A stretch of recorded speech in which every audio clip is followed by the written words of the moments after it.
January is a month of the year where we see the biggest names appear because it was the month that we saw plenty of high-profile mobsters pass on.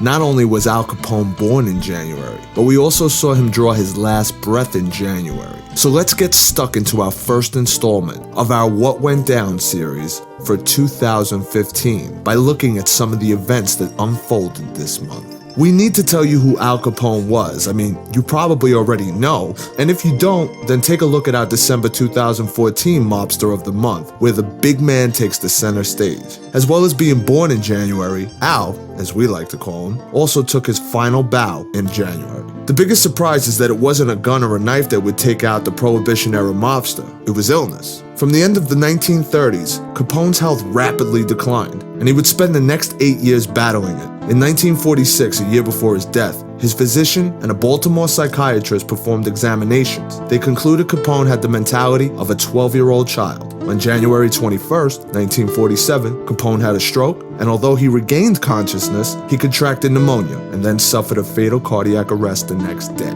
On January 25th, 1947, Al Capone died in his home, surrounded by his family.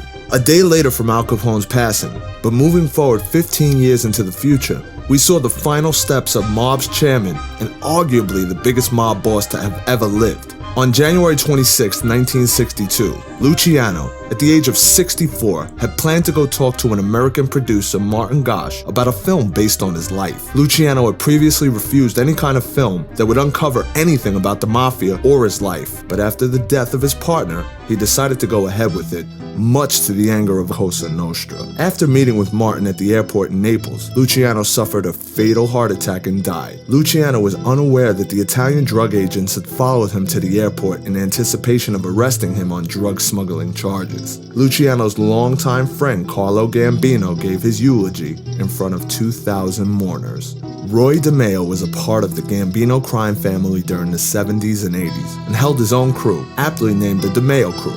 The crew was alleged to have killed between 100 and 200 people during 10-year periods, and they were known for the way they dealt with the victims' bodies. The vast majority of their victims' bodies were disposed of so thoroughly that they were never found. In most cases, they would dismember the bodies, sometimes while eating. Imagine that, a pizza in one hand, a butcher's knife in the other. DeMeo knew his time was up when the FBI were getting closer to pinning him down. He even considered faking his own death and leaving the country. The issue was who would take the contract that Paul Castellano put on DeMeo's head. John Gotti refused to because DeMeo was protected by his army of killers. The job was passed to Frank DeChico, but he couldn't get to him either, so the task was passed to some of the members of his own crew. And on January 10th, 1983, DeMeo went to crew member Patty DeTesta's house for a meeting with his men. A few days later, on January 20th, he was found murdered in his abandoned car trunk. He had been shot multiple times in the head and had a bullet wound in the hand from protecting himself from gunfire. Anthony Gaggi was suspected by law enforcement officials of being the one who personally killed DeMeo, although it is likely that crew members Joseph Testa and Anthony Center were the actual shooters. Richard Kuklinski also made a statement that he had taken part in the murder. Finally, for January, and just 5 days on from Roy DeMeo's murder, we saw the passing of Meyer Lansky. He was 80 years old and succumbed to lung cancer.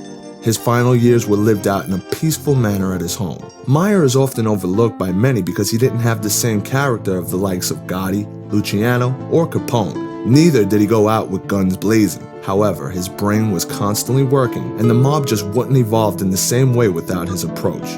The newspaper man started a campaign against me, and it snowballed to such an extent that I guess it can't be stopped anymore. I was singled out for some reason. They needed an image.